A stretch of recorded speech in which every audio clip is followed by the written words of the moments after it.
মাহে ৰমজান মুবাৰক যি মাহ চলি আছে এই মাহৰ মাজত বেছুমাৰ ৰহমত বৰকত মাগফিৰাত নাজাত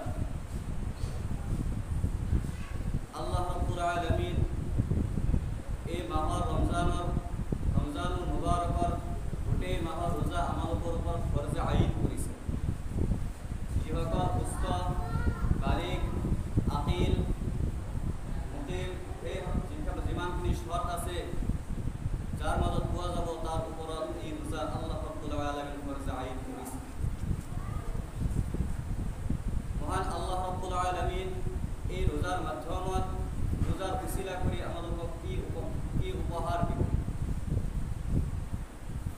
হাদিস পাকৰ মাজত হুজুৰ আকৰাম সাল্লাল্লাহু আলাইহি ওয়াসাল্লাম কৈছে যে মানুহে নেকি ৰমজানুল মুবাৰকৰ প্ৰথম দিনা ৰোজা ৰাখিব ইমান আৰু নেকিৰ আহাত ইমান আৰু ইহতিসাবান যে ইমানৰ সৈতে আৰু ইহতিসাবৰ সৈতে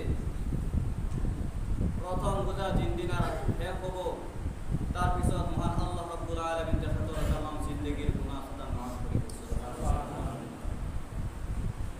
আৰু এখন হাদিসত আল্লাহৰ হাবিব সাল্লাল্লাহু আলাইহি ওয়াসাল্লাম কৈছে যে মানুহে নেকি ইমানৰ সৈতে ইহতিসাবান নেকিৰ আহাত ইচ্ছাকৃত হিচাপে খুশি ৰাজি আৰু খুশি হৈ কেনে মহান আল্লাহ ৰাব্বুল আলামিনৰ এটা ৰোজা কৰি কেনে মাহটো যেতিয়া সম্পন্ন কৰিব মহান আল্লাহ ৰাব্বুল আলামিন সেই মানুহক এনেকুৱা মাছুম বেগুনা বনাই দিব যেনেকুৱা মানুহে মাকৰ পেটৰ পৰা সন্তান জন্ম।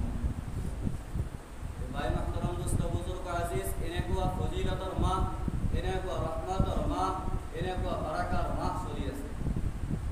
কিন্তু আমি যদি এই মাহে ৰমজানুল মুবাৰকৰ পৰা আমাৰ জিন্দগীৰ মাজত যদি আমি আল্লাহ ৰাব্বুল আলামিনৰ ৰহমত বাৰাকাত নাজাত মাগফিৰাত যদি আমি হাসিল কৰিব নোৱাৰোঁ তেনেহ'লে আমাতকৈ আৰু হতভাগা কোনেও হ'ব নোৱাৰে।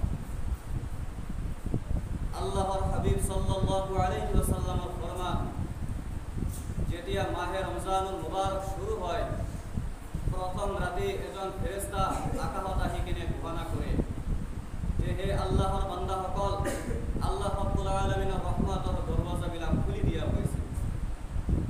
তোমালোকে সেই ৰহমতৰ দৰৱাজাৰ ফালে তোমালোকে আগ্ৰহ হোৱা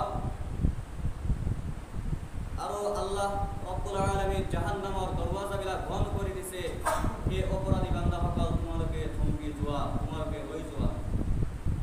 আৰু আল্লাহ ৰাব্বুল আলামিন এই মাহে ৰমজানুল মুবাৰকৰ মাজত ডাঙৰ শয়তানৰ দুখন ভৰি চিৰিকল দিয়ে আল্লাহ ৰাব্বুল আলামিন বন্দী কৰি ৰাখে। আল্লাহ ৰাব্বুল আলামিন এই মাহে ৰমজানুল মুবাৰক আমালোকৰ ওপৰত ফরজ আইন করার এটাই উদ্দেশ্য হল আমি যাতে তাকওয়া মুত্তাকিন পরহেজগার হয়ে যাও।